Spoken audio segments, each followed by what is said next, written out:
Hello and welcome to Season 2, Episode 5 of Project Khichdi. My name is Aditya. And I'm Robin. I have no... Why I have are we no, speaking like this?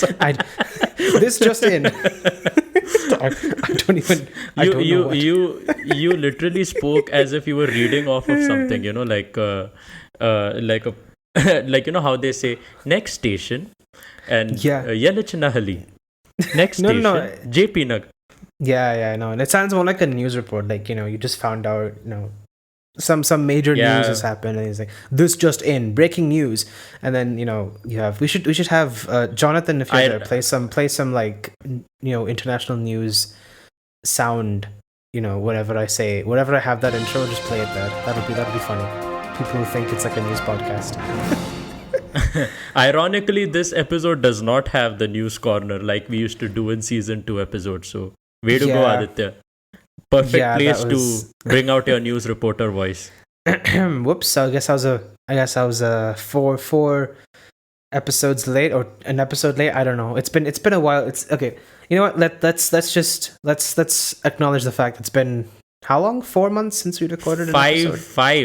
Five months. Yeah. I think our last episode was in April 5th.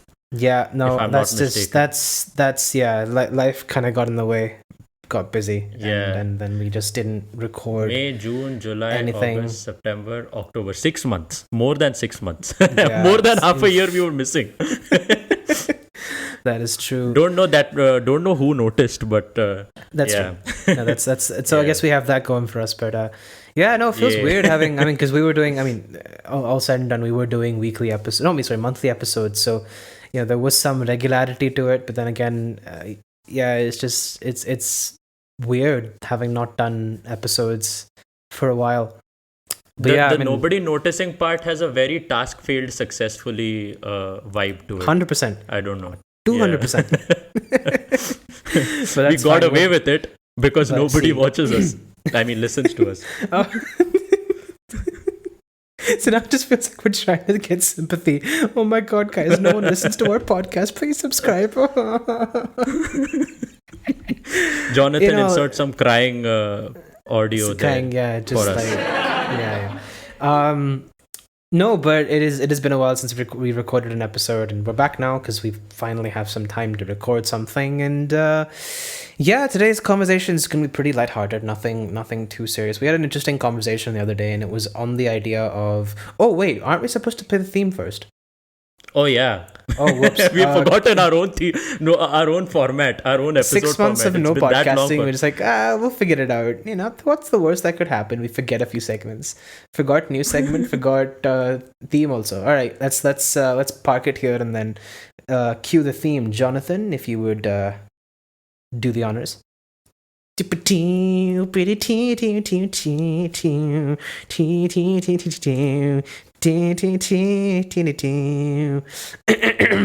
you, Jonathan. That's going in our bloopers. But anyway, you're not. Oh my god, you're not. Oh my goodness. So you're not getting away with that. There's no way you're getting away with. Jonathan will make sure you're not getting away with that. He just adds that it is ending up theme. In our blooper section. Yeah, it just adds it in the theme alongside the actual track. But yeah, anyway. Oh no, please don't. It. Now the actual track will play. Okay, fair. Here's the actual theme for this episode. Check it out.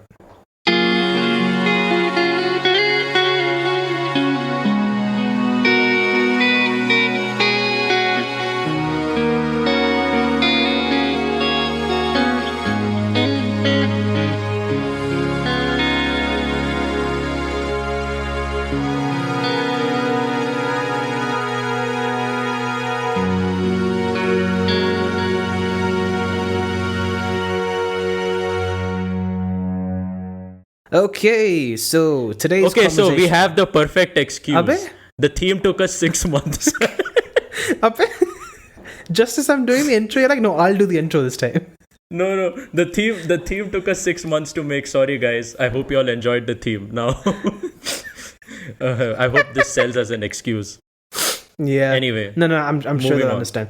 Anyway, so today's conversation is basically an extension or an elaboration of a previous conversation that me and Robin had. That's pretty normal for Project Khichdi, and it was on the idea of, okay, if we were to if we were given unlimited resources, unlimited time, unlimited bandwidth to do what we wanted, what would the ideal music project look like? And I think it's a very interesting conversation because both of us are different sort of musicians. Like I'm a producer and drummer. I've been, clicking away behind a laptop for the last, God knows, 10 years. And then Robin, on the other hand, has been, the guitar person. His entire sort of musicianship has evolved around this one instrument, and a bit of singing, of course. But we both a little bit, essentially, exactly, and both of us basically have different, and I assume that because we have different, I'd say, musical origins, we have slightly different, at the least slightly different ideas of what a perfect project would look like. But I thought, what, this is an interesting conversation, or could be an interesting conversation, so why not put it on a Project Khichdi episode? So that being said, Robin, would you like to give us a little bit about sort of your background? Because I don't think, at this point, if you've been listening to the podcast, you know that Robin's been learning guitar since 2019 and so on and so forth. But give us a little bit about your background with the guitar, and then we can use that and then I'll give sort of my background with music production, and then we can sort of segue from there and talk about, okay, what's the perfect project gonna look like for each of us? Yeah, that makes sense. So as Aditya already mentioned, I picked up the guitar when I was in my bachelor's, like second year bachelor's roughly. So that's back in 2019.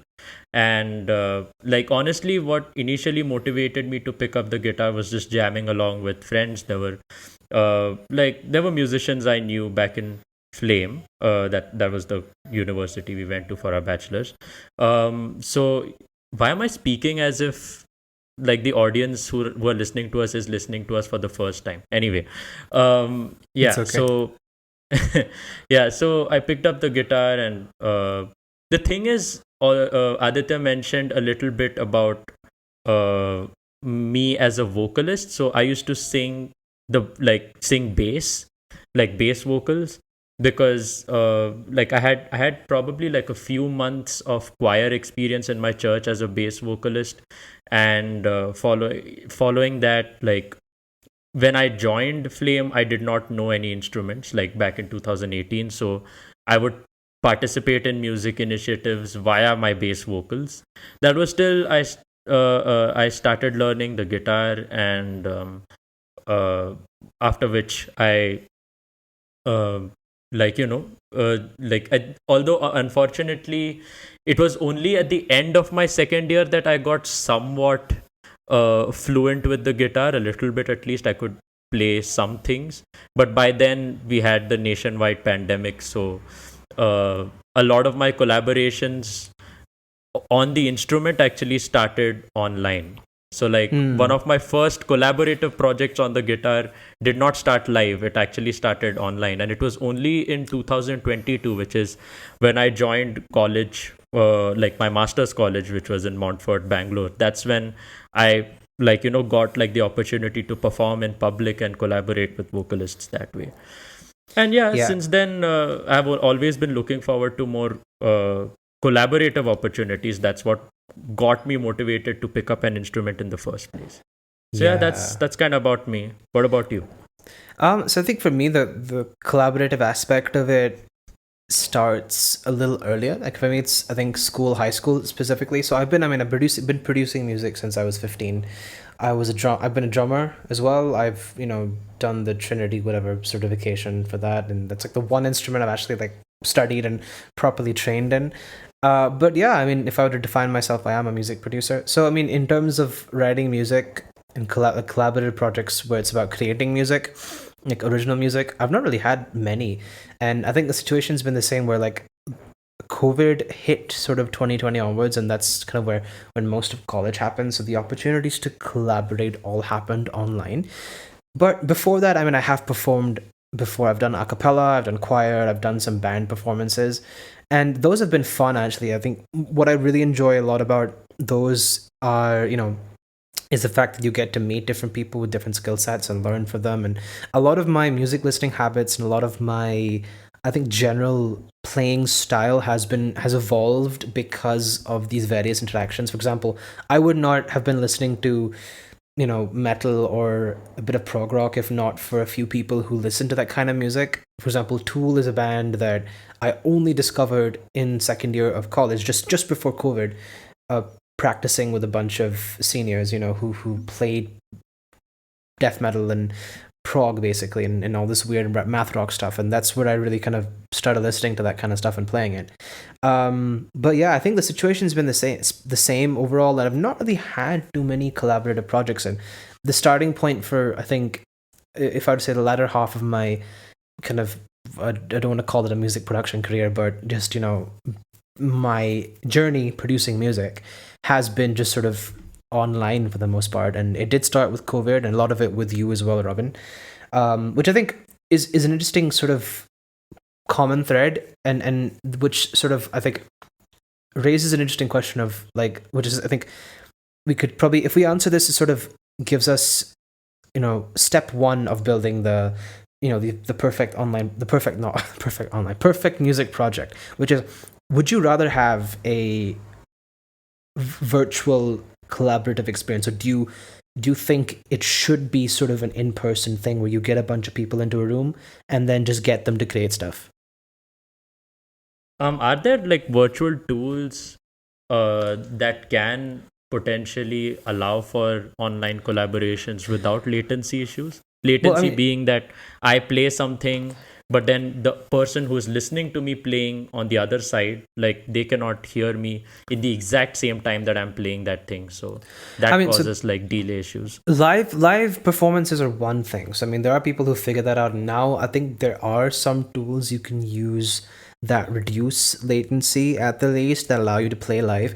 But I was talking more, I mean, and there are also tools that allow you to collaborate with others sort of real time. So if you're producing music, you can sort of work on like a common DAW interface, a common piece of software, and then that person can add their recording to that software, and then you can adjust it. And there are things like that you can do. It's like Google Docs, but for production. Exactly. That's it's the Google Docs of the music world. Exactly what that is. Yeah. So I mean, that's the second option. The third one is very simply kind of what, so over COVID, Robin and another friend had started this trend. It was basically a musical relay of sorts, where Robin would record something, or his friend would record something, and then send it to me or send it to another friend to add something on top of it. And then we'd send it to about 5, 6, maybe 7 people. And by the end of the, journey, we'd have a complete musical piece, and it would have drums, it would have bass, it would have guitar, singing, and a bunch of other stuff, which I think was pretty cool.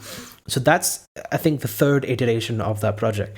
And of course, there are benefits to each, but the musical relay in specific is very interesting as a concept. But I mean, in terms of between those three, which one would you rather have, and does that compare to just getting people in a room to create stuff? Yeah, musical relay was born out of a necessity, right? We were all trapped in our houses, and it was like pandemic. So yeah. But yeah, like in such a situation where you have geographical limitations, of like, musical relay is so much fun because you have recorded something, you have put something out there, and you genuinely do not know, and you do not have any control over what happens to the track. You've passed the baton, so to speak, and now whatever happens. So there's a kind of thrill and adventure to musical relay as well, which kind of makes it fun regardless of whether or not there are limitations. But I guess like, since the initial question was, given that we have no resource related limitations, I feel like being under the same roof and ideating on a track is so much more fun. I was thinking the same thing of like, okay, if you had some restrictions like COVID, or like some kind of geographical or whatever social limitation that just prevented you from having people in the same room, then the next best thing for me would probably be I don't think it would even be the live jamming thing, because here's the thing: as we both know from experience, and we'll get into that in a second, coordinating people is such a difficult thing. You got to figure out schedules, you got to figure out equipment, you got to figure out set list, you got to then work with everybody to figure out what they're good at, give everyone a part, practice. Consistency is such a difficult thing to maintain with live performances, but then, which is why if you just send somebody a recording of something, sure, maybe they don't get back to you in in the time that you expect them to, but if they do, right, you get a piece of music and then you can send that to somebody else, and it just sort of becomes, everyone gets sort of their own space and time to work on projects.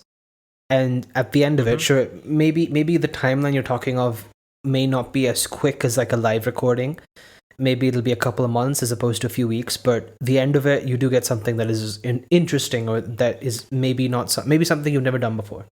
So that would be, I would probably do the musical relay thing over live jamming, assuming it's like a big crowd. If it was like 2-3 people, then yeah, I mean, we could just hop on a Discord call or whatever software is available and sync up, whatever our internet connections, and just make sure it sounds good. But any more than that, it's going to be a technical nightmare.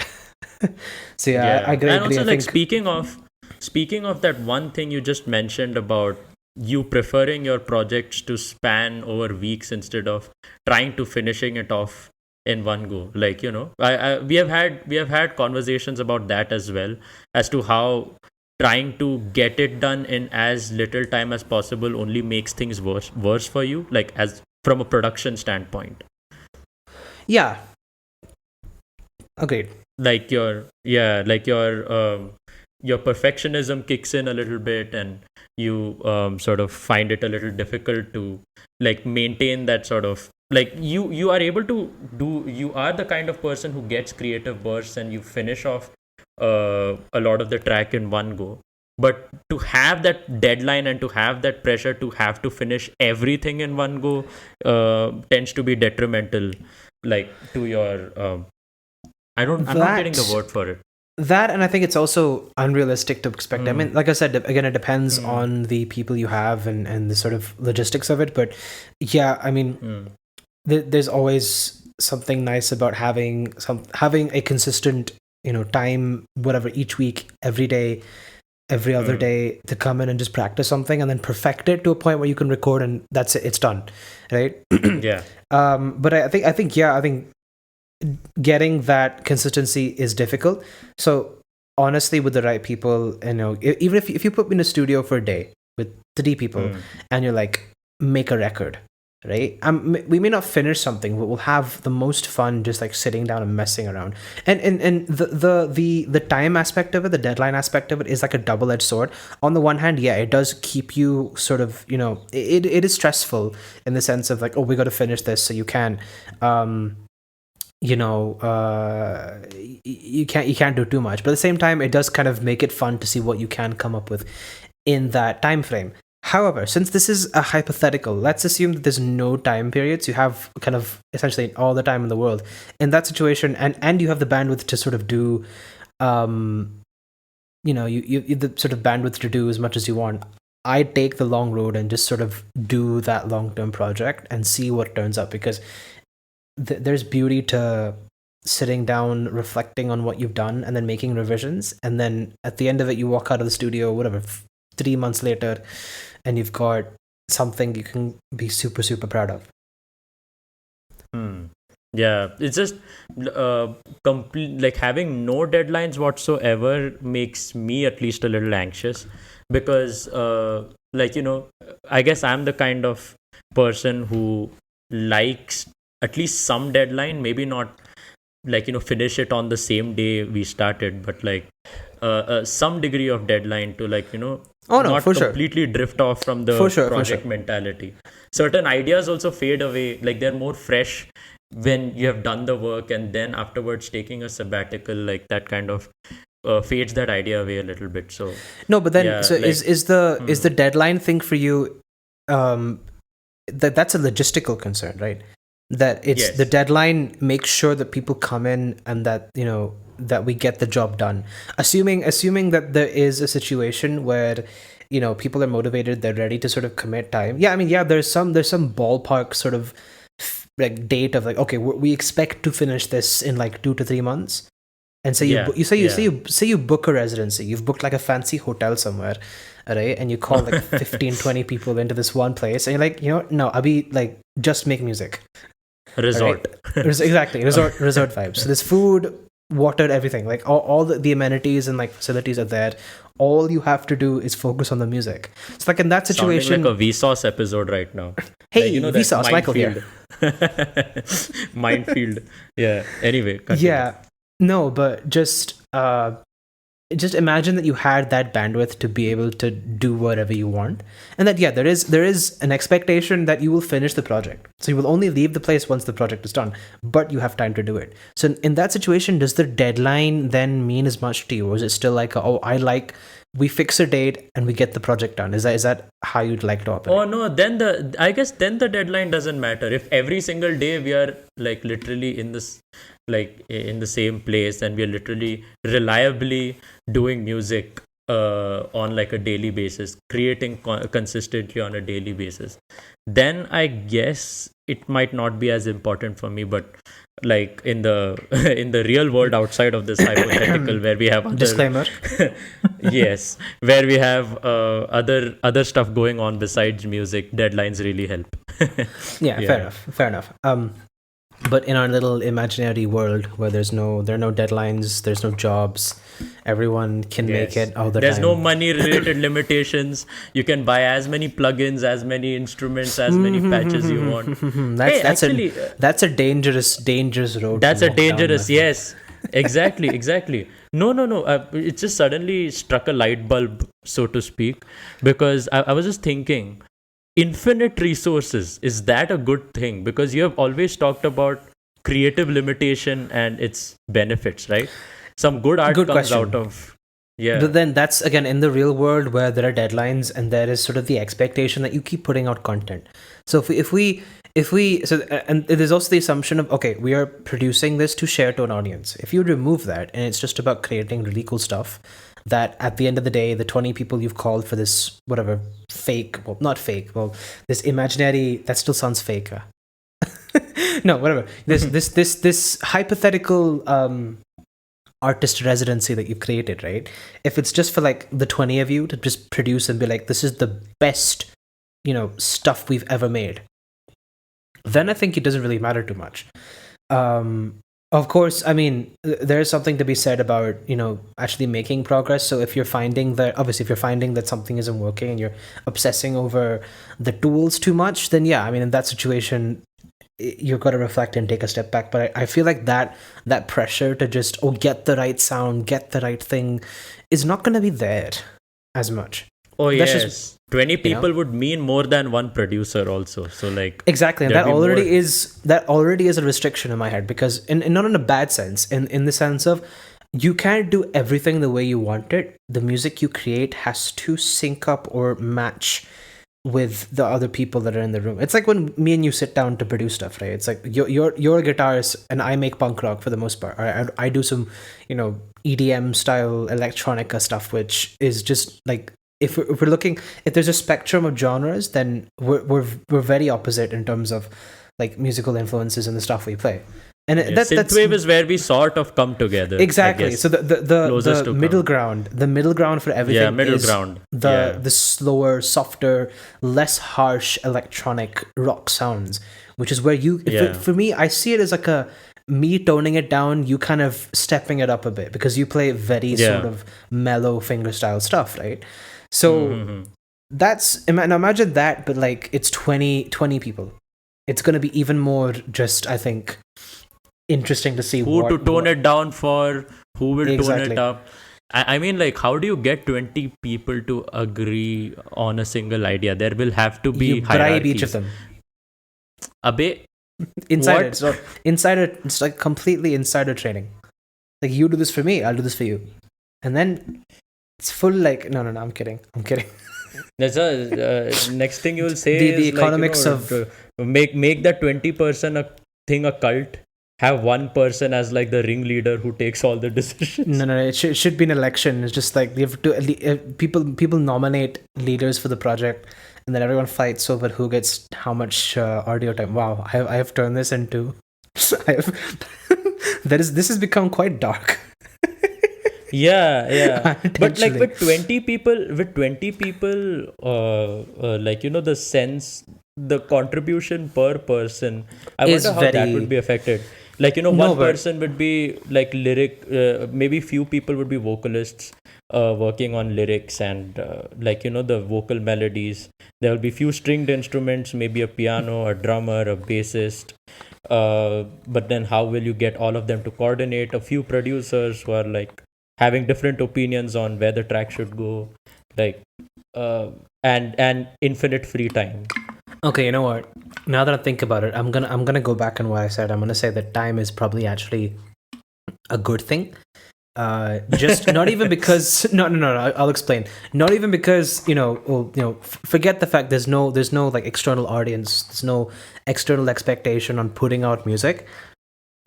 But think of it this way: if there's a creative decision that somebody likes and another person absolutely hates, then I feel like person B who hates the creative decision is going to do everything in their power to make sure it doesn't happen. You know what I mean? Like stall things, delay. There's you gotta. I think the mistake we're probably making is we're forgetting that these are human beings in the same space.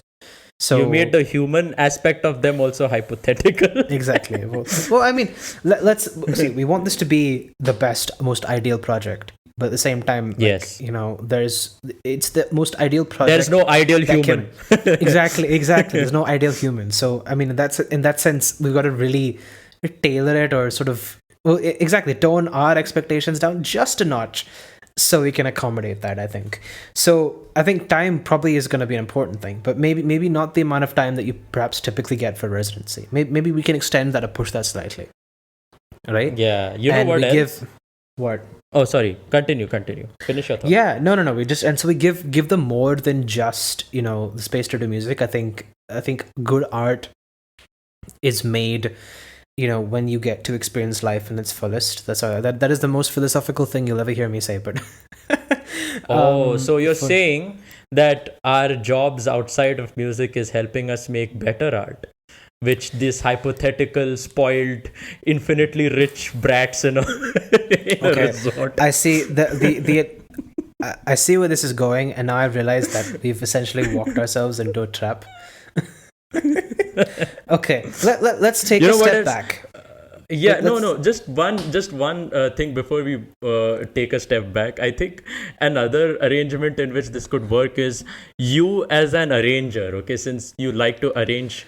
I do. And like 20 people, just call orchestral people, like no producer, only one producer, everyone else is just like, so like how orchestral setups work, like there are like 6 violinists, there are like so many trumpet players, so many basically you invite specialists. You don't get like idea people, like 20 ideas people in the same place. Makes sense. Yeah. Not suggesting that classical musicians don't have ideas. Absolutely no, but they're session musicians. So their job is to play their instrument really, really well, and they typically get like a pre sort of decided set to play, which I think is a cool thing. But my concern with that is, okay, it makes sense if you're John Williams or you're Hans Zimmer, doing a live performance, right? Or sorry, not a live recording rather. Then like it makes sense. You're Hans Zimmer. You kind of call the shots, right? But if this is me, I like having people tell me what they can do. There was a pedigree ad or something I had seen where a dog tail was wagging, and that was like that became the arrangement. So if a dog can do it, so can you. Yeah, no. But my point is, see, I think there's something to be said about. Amazing. Have you seen that ad? Have you seen that ad? The tail is wagging fast. They play fast music when the tail goes down. Oh, okay. I feel like I have seen this, but I don't know I don't know. No, see, no. My point is, though, that's one kind of like project where you have the arranger come in, and the composition is set, or the shots are being called by the arranger. I feel like if I were to put myself in Hans Zimmer's shoes and do the same thing, I would allow a bit more of that, like, hey, what do you think we can do with this? Or how would you play this? Right? That's like, for me, I want to see how people can actually contribute their ideas and their style to a performance, right? Yeah, that would be like a classroom setup where, like, how teacher splits this whole class into like a bunch of few groups, and then like puts like one leader in each group, and then afterwards ask the leaders to sum up the group input on a certain thing, in then some afterwards sense, the teacher synthesizes it together. Yeah. So except again, I don't think in my case I wouldn't synthesize anything. I just like I'd put it together, and then we'd sort of collectively decide that's the right direction. Of course, like, I'm, as the arranger, I think having my own creative direction is important. I think, to see, not everyone's good at conveying their ideas, b, stringing them together. So there needs to be somebody to sort of take that final output, and then tailor it sort of, or rather rehash it, or string it together so that it's a bit more cohesive. I still think you need that. Right? Yeah. That's still important. So I think in sort of Hans Zimmer's shoes, in that sort of setup, and it doesn't even have to be like an orchestral thing. It can just completely be, it could be any combination of artists. I think I would just, I'd be there to just string it together and have everyone contribute ideas. Sorry, I lost you there for a second. I lost you there for a second. I would just be there. I would just be there to string things together. That's it. Like, I'm there giving. So I'd be there to put an idea out, and I'd be like, hey, this is what I have in mind. Okay, now you tell me kind of what you can do with this, and then we sort of go from there. Sure, like in some situations, if it's taking, if it's going nowhere, then me putting my ideas on the table to kind of nudge is something I could do. But again, the final decision should be a collective one, I feel, which is difficult to sort of achieve, because again, everyone's got their own idea of what a track should look like, and we can't do everything. That's just that's forget, like, that is a just realistic restriction any project's gonna have. That's right. Might as well factor it in. So that's what it would look like for me. Especially with 20 people, it would be practically impossible to input everyone's ideas in, like, with the same level of weightage. Exactly. So, which now having sort of put this image kind of out there, this idea out there, let's actually get to sort of discussing what the idea itself would be, or what the project itself would be.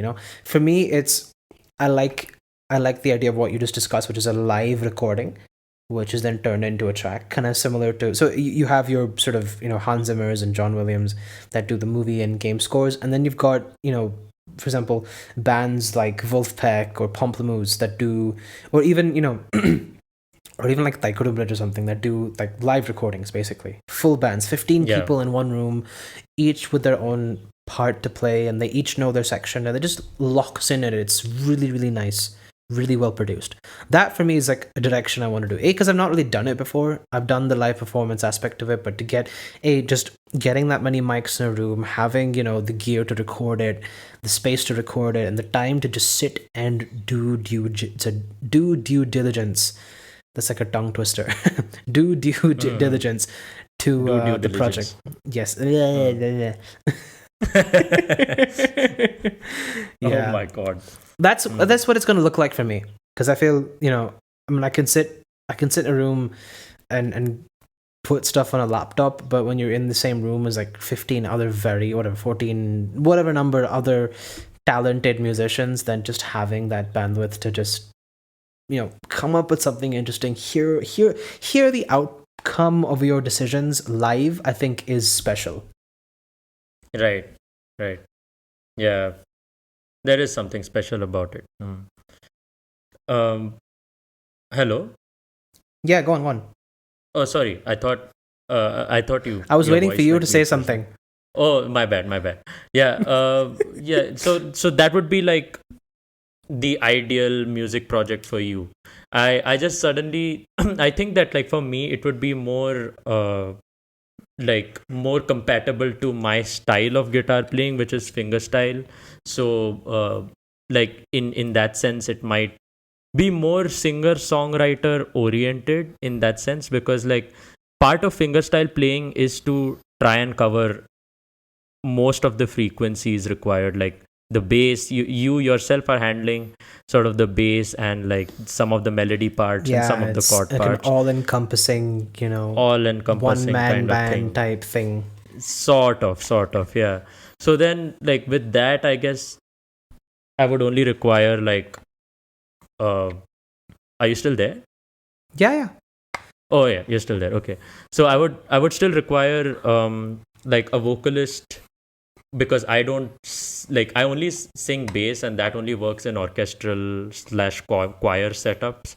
I don't sing per se main melodies, and like I don't sing soprano rather. And also I don't write my own lyrics. I write like instrumental compositions. So if there was like a vocalist who could like tie it together for me, like make a a string of melody that makes the song like which sort of helps the music listener just lock into the main melodies, making the song hummable in some sense. And I, as like the fingerstyle guitarist, add that harmonic complexity, like that layers and layers to the main melody, in order to make that a full song. And yeah, like in some cases, like some minimal sort of percussion slash and bass would also be nice. It would work out, like just to accentuate certain rhythms and bass frequencies. So then would you play that? So then are you still going to be doing the sort of one-man band setup where you play the bass notes, you have a melody, or are you going to be just sort of sitting in the background playing some harmonic stuff while there are other band members? Because I think those for oh you no would be, it those would be two very different like approaches to it. Yeah. One image I have already described, which is just me and like one or two vocalists. The other approach would sort of be like how Midwest emo tracks sound. Like the guitar part is still pretty complex, but like there's still like a band setup around it. Yeah, okay. With like yeah. So I think for me, even those kinds of tracks would work out if like the drummer and the bassist share like a similar vision as I do, and the vocalist could just sing on top of it. So yeah, okay, I can see my arrangement working out in soft band setups, and like very most ideally in very minimal arrangement, for sure, with just like a guitarist vocalist duo sort of thing. Honestly, you could literally do the whole acoustic band setup thing where you have the acoustic bass, you've got the acoustic guitar, you've got a cajon, and maybe like it's one of those drum setups where you've got the cajon as like a kick drum, you've got like this really like dampened snare and a hi-hat, and that's it, right? And maybe like some other hand drums like bongos or something if you really want something with varieties. I mean our Los Angeles arrangement worked out pretty well, right, that day, like when it was you and me, just the two of us. Oh, right. Yeah, update. like yes, update. I mean, people who follow us on Instagram would have already known, so please do follow us on Instagram at the rate @Adi_and_Robin. But like for those who don't, we actually performed at Bira 91 Tap Room for an open mic. Yeah, in Kormangala for an open mic.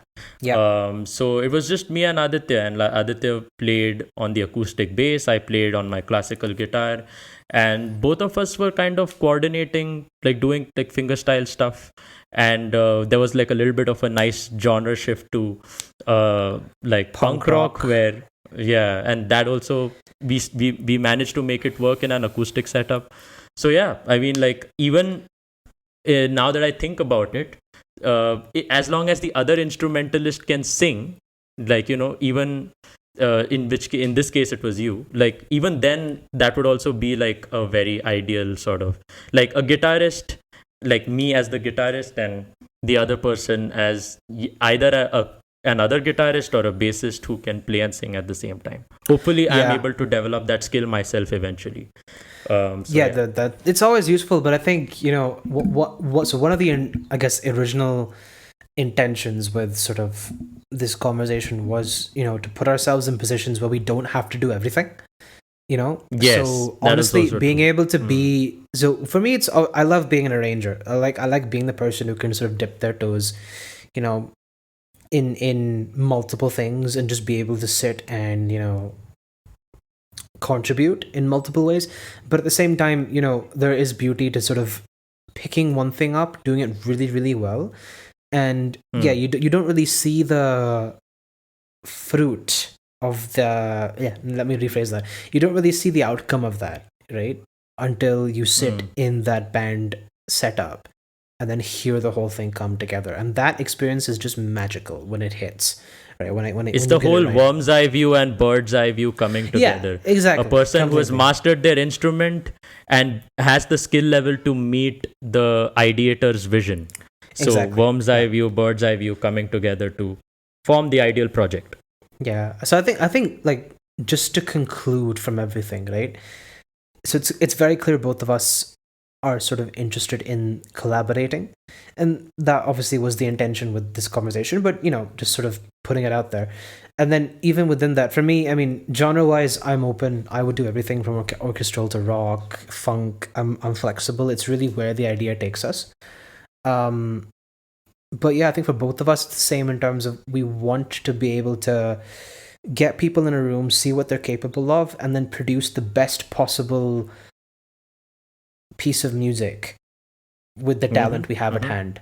And then without any sort of expectation on what that should be, in terms of, we should be making a pop track, or we should be making a rock track. No, you just make what you feel is right in the moment. And then the second is no restrictions on time. There's no pressure to get the song out or track out to anybody, right? But there is, I guess, I mean, having, obviously this is an unrealistic thing, but having some knowledge of, okay, we put the song out, we know people are going to listen to it, that would be nice. But even otherwise, I mean, just producing that, whatever, 4 5, I don't know, if you're doing a Dream Theater recording, then 20-minute song, and then just like putting it out there, and then coming back to it in like 5 years and like being like, damn, I cannot believe we did that. I think that'll be fun. That'll be super although like while no time restriction is like a good thing, I would also reasonable reasonable, yeah. Exactly. Yeah, because there is another thing, like I love to see ideas being like completely manifested, like not just sitting in our heads, being actually out there. There's like a different kind of joy to actually be able to hear, not just in your mind's ear, but like to actually hear it physically with your physical ears, your ideas playing out, and it being like storable, like a time capsule, which, as you rightfully mentioned, you can like 5 years later also go back to it and be like, oh yeah, we made something that special 5 years ago. That was pretty cool. Yeah, I'm glad that you specified physical ears. I was going to install my virtual. I had to I had to make a distinction between the mind's ear and the physical ear. Fair enough. I'll give it to you. I'll give you that. But yeah, I guess overall, of course, it's so difficult. Both of us have tried so many times to just get people together and do stuff, but every time there's one thing or the other that just either it makes it super difficult and the output is kind of not the full thing we hope to produce, or it just never happens. And most of the time it's kind of the latter, which is kind of sad, but who knows, we'll see. Hopefully one day we are able to realize our dreams, whether collectively or individually, we'll have to see. But that is the hope. Yeah, and on that bombshell, sorry, we're probably going to get copyright struck for this, but anyway, might as well. Hey, come on, you can't copyright strike a phrase unless it's like the name of if it is of a brand. It is from the most watched, reality TV show in the world. So, I mean... Sorry, BBC. Don't sue us. Sorry. Actually, no. Sorry. Actually, yeah. I don't think they stopped using that phrase after switching Jeremy over to Clarkson. Amazon Prime. Yeah. Then they started saying on that terrible disappointment. Yeah. Anyway, thanks so much for tuning in to this episode. This has been a nice conversation. Yeah, I know it's been a while since we've recorded stuff, but life just kind of gets in the way.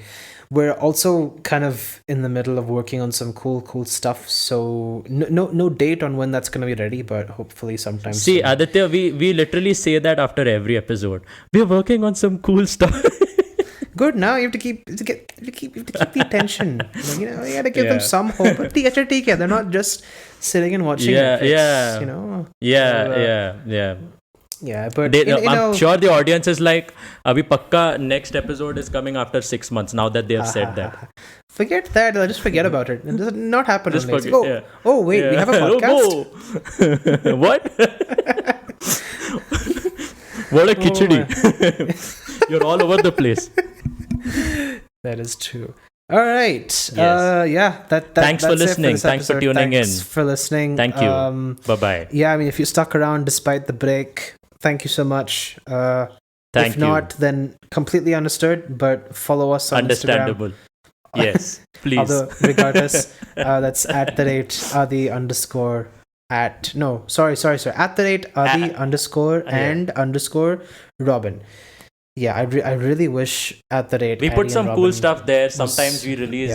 I mean, actually, lately we've been releasing some original compositions too. So some interesting covers. So do check us out. You'll see our faces pop up there once in a while. Just go check. It's fine. Don't worry. Just drop a comment also. Yeah, basically. Hey guys, good to see you guys are still doing music.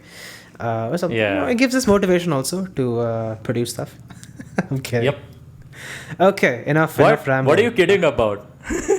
Nothing. It does give us motivation. It does give us motivation, but they shouldn't feel pressured, no? That's the important thing. Yeah, that's also true. Yeah, we are not pressured at all. Absolutely not. No pressure. No pressure whatsoever. I'm totally it's not like our self-esteem is dependent on this. I'm totally not holding a knife right now.